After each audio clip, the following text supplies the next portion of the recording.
আসসালামু আলাইকুম সবাইকে। তো আশা করি তোমরা সবাই ভালো আছো। আমি মোহাম্মদ শাকিল হোসেন। তো আজকে আমি এসেছি তোমাদের ম্যাট্রিক্স ও নির্ণয় অধ্যায়ের বইয়ের ভর্তি পরীক্ষা 2017-18 সেশনে আসা একটা গুরুত্বপূর্ণ ম্যাথ নিয়ে। তো চলো আমরা দেখি যে এই ম্যাথটা আমরা কিভাবে সলভ করতে পারি। তো দেখো এখানে প্রথমত আমাদের যে কাজটা করা আছে সেটা হচ্ছে এখানে একটা ম্যাট্রিক্স দেওয়া আছে, তাই তো? তো এই ম্যাট্রিক্স ইনটু এ ম্যাট্রিক্স সমান এই যে এই ম্যাট্রিক্সটা এখানে এই এটা দেওয়া আছে, তাই তো? তো আমাকে বলছে এই এ ম্যাট্রিক্সটা কত।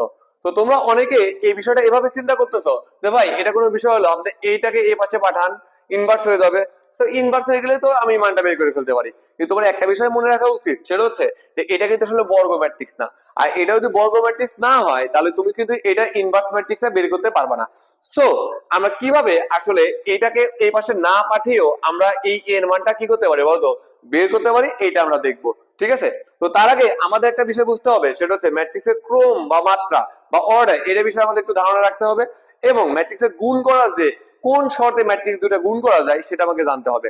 তো দুটো ম্যাট্রিক্স যদি তুমি গুণ করতে চাও, এই বিষয়টা আমরা সবাই জানি যে ধরো এ একটা ম্যাট্রিক্স, বি একটা ম্যাট্রিক্স, এই দুটো ম্যাট্রিক্স আমি গুণ করতে চাই, তাহলে এই প্রথম ম্যাট্রিক্সের প্রথম ম্যাট্রিক্স এর কলাম সমান দ্বিতীয় ম্যাট্রিক্সের সারি। দ্বিতীয় ম্যাট্রিক্সের কি হইতে হবে বলো, সারি। যদি প্রথম ম্যাট্রিক্সের কলাম এবং দ্বিতীয় ম্যাট্রিক্সের সারি কি হয় বলো, সমান হয়, তাহলে তুমি এই দুইটা ম্যাট্রিক্সে কি করতে পারবা বলো, গুণ করতে পারবা। তো আমরা এই প্রতিশোধ থেকে যে জিনিসটা দেখি সেটা হচ্ছে যে ধরো আমরা এটাকে শর্টকাটে মনে রাখার জন্য আমরা এইভাবে চিন্তা করি, ধরো এ একটা ম্যাট্রিক্স, এই ম্যাট্রিক্সের মাত্রা ধরো হচ্ছে 2/3। আর বি একটা ম্যাট্রিক্স, ধরো এই ম্যাট্রিক্সের মাত্রা হচ্ছে ধরো 3/4। এখন আমি যদি বলি যে এ আর বি কি গুণ করা যাবে, তুমি কোন পদ্ধতিতে এই জিনিসটা মাথায় রাখবা? তো খেয়াল করে একটা বিষয়, সেটা হচ্ছে তুমি এই বিষয়টা এভাবে চিন্তা করবা, এই যে মাঝখানের দুইটা, যদি এই মাঝখানে দুইটা মেলে, অর্থাৎ প্রথম ম্যাট্রিক্সের কলাম এবং দ্বিতীয় ম্যাট্রিক্সের সারি যদি সমান হয়, তবেই কিন্তু ওই দুইটা ম্যাট্রিক্সকে তুমি গুণ করতে পারবা। এবং গুণ করার পর গুণফলের যে মানে উত্তরটা আসবে, সেই উত্তরটা হবে কিন্তু বাকি দুইটা। অর্থাৎ এই যে এখানে কত আছে 2/4, এদের গুণফলের ক্রমটা কিন্তু কত হবে বলো, 2/4। এতটুকু কিন্তু আমরা জানি। সো এইখান থেকে একটা বিষয় তুমি খেয়াল করো, যে প্রথম যে ম্যাট্রিক্সটা দেওয়া আছে এই যে এইখানে, তো এই ম্যাট্রিক্সের ক্রম কত, এই ম্যাট্রিক্সের বা মাত্রা কত, 1 2 3টা সারি, একটা কলাম, তার মানে 3/1। ওকে, এতে যে উত্তরটা দেওয়া আছে সেই উত্তরটার ক্রম কত বলো তো দেখি, 3/3।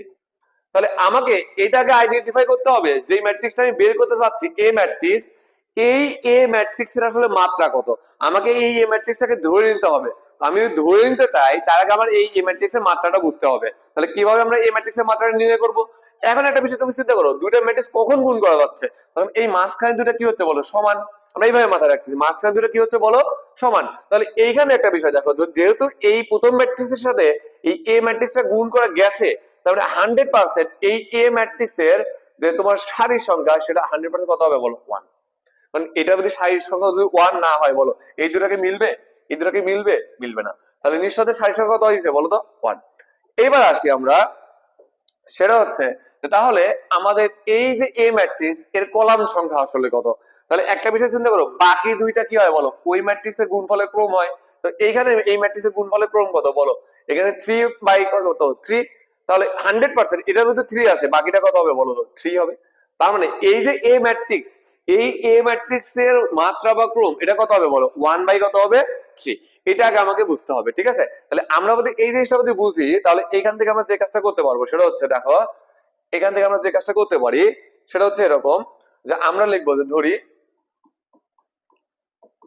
এই এ সমান, এই এ সমান আমি একটা ম্যাট্রিক্স দেবো, যে ম্যাট্রিক্সের ক্রম হবে কত, 1/3। অর্থাৎ একটা সারি থাকবে এবং তিনটা কি থাকবে, কলাম। তাহলে আমি এটাকে এভাবে ধরলাম যে এক্স ওয়াই এবং কত বলো, জেড।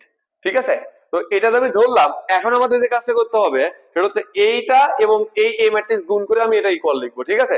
এখন দেখো এখান থেকে আমি যে কাজটা করতে পারি সেটা হচ্ছে যে এই যে এখানে কত আছে 4 1 এবং কত আছে বলো 3। তাহলে এইটাকে যদি আমি এখন গুণ করি, সেটা কত দিয়ে গুণ করি বলো, এখান থেকে এক্স ওয়াই এবং কত বলো জেড দিয়ে। তাহলে এইখান থেকে যে আমি যে গুণফলের ক্রমটা পাচ্ছি, সেই গুণফলের ক্রমটা হচ্ছে এমন যে এখানে কত আছে -4 8, খেয়াল করো -4 8 এবং 4, আর -1 2 এবং কত 1, আর এখানে -3 6 এবং কত বলো 3। তাহলে এইখান থেকে আমরা যে কাজটা করবো এই দুটাকে গুণ করে দিব। তাহলে এই দুটাকে যদি আমি গুণ করে, দেখো আমরা সারি দিয়ে কলাম গুলোকে গুণ করতে হয়, এটা কিন্তু আমরা জানি। সো এটা দিয়ে এটাকে গুণ করে কত পাচ্ছি আমরা 4x, এটা দিয়ে গুণ করে কত পাচ্ছি আমরা 4y, এটা দিয়ে গুণ করে কত পাচ্ছি আমরা 4z। ঠিক আছে, এবার সেম হয়ে যায়, এটা দিয়ে গুণ করে কত পাচ্ছি x, এটা দিয়ে গুণ করে কত পাচ্ছি y, এটা দিয়ে গুণ করে কত পাচ্ছি z, এটা দিয়ে গুণ করে কত পাচ্ছি 3x, এটা দিয়ে গুণ করে কত পাচ্ছি 3y, এবং এটা দিয়ে গুণ করে কত পাচ্ছি আমরা 3z। সো এইটা মানে আমরা লিখতে পারতেছি যেটা, সেটা হচ্ছে এই যে এই ম্যাট্রিক্সটা, তার মানে কত -4 8 4, এখানে -1 2 1, এখানে -3 6 এবং কত বলো 3। তাহলে এখন এইখান থেকে আমরা যে কাজটা করতে পারি সেটা হচ্ছে একটা ইম্পর্টেন্ট একটা টার্ম আছে, সেটা হচ্ছে ম্যাট্রিক্সের সমতা। ঠিক আছে, ম্যাট্রিক্সের সমতা কি, দুইটা ম্যাট্রিক্স যদি সমান আকারে লেখা থাকে, বুঝো আমার কথাটা, দুইটা ম্যাট্রিক্স যদি সমান আকারে লেখা থাকে, যার যার পজিশন, এখানে ধরো কত আছে 2 1 পজিশনে আছে, এটাও 2 1 পজিশনে আছে, এগুলোকে কিন্তু সমান লেখা যাবে। এই y কত 2 2 পজিশন, এটাও কিন্তু 2 2 পজিশন আছে, এটাকে কিন্তু সমান লিখতে পারবো। তুই প্রথমটা, এখানকার প্রথমটা কিন্তু তুমি সমান লিখতে পারবা, কিন্তু আমার মেইনলি দরকার কোনটা বলো, x y z এর মানটা। তো আমি x y z ইজিলি কিন্তু এই যে মাঝখানে যে কি আছে সারিটা আছে এখান থেকে পেয়ে যাচ্ছি, তাই না? তাহলে এখান থেকে আমি যে জিনিসটা লিখতে পারতেছি সেটা হচ্ছে যে ম্যাট্রিক্সের সমতা হতে, দেখো ম্যাট্রিক্সের সমতা হতে, ম্যাট্রিক্সের কি হতে বলো, সমতা হতে, সমতা হতে কত লিখতে পারি আমরা বলো তো, যে x সমান সমান আমরা এই যে এই মানটা পাচ্ছি কত -1, y সমান কত পাচ্ছি আমরা বলো 2, এবং এখান থেকে z যেটা আছে z সমান কত পাচ্ছি আমরা বলো 1। সো আমরা এটা বলতে পারতেছি এখন ইজিলি যে এই যে a ম্যাট্রিক্স, এই a ম্যাট্রিক্স এর মানটা হচ্ছে কত -1 2 এবং কত বলো 1। সো আমরা ইজিলি কিন্তু এই a ম্যাট্রিক্সটাকে বের করে ফেলতে পারলাম। তাহলে তোমরা যখন এই জাতীয় ম্যাথগুলো দেখবা যে আসলে একটা ম্যাট্রিক্স এবং আরেকটা ম্যাট্রিক্স গুণ আকারে আছে এবং এদের গুণফলের মানটা দেওয়া আছে, তখন তোমরা যদি এটা বর্গ ম্যাট্রিক্স না হয় তাহলে অবশ্যই অবশ্যই আমি যেভাবে ম্যাট্রিক্সের ক্রমটা নির্ধারণ করলাম সেভাবে তুমি ম্যাট্রিক্সের ক্রমটাকে আগে নির্ধারণ করবা, এরপরে তুমি ওই ম্যাট্রিক্সটাকে ধরে নিবা, তারপর ওই দুটো ম্যাট্রিক্স গুণ করে দিলে তুমি ম্যাট্রিক্সের সমতা ব্যবহার করে ইজিলি তুমি তোমার কাঙ্ক্ষিত যে মানগুলো দরকার সেই মানগুলো বের করে ফেলতে পারবা। তো আশা করি সবাই তোমরা বুঝতে পারছো, সবাইকে অসংখ্য ধন্যবাদ।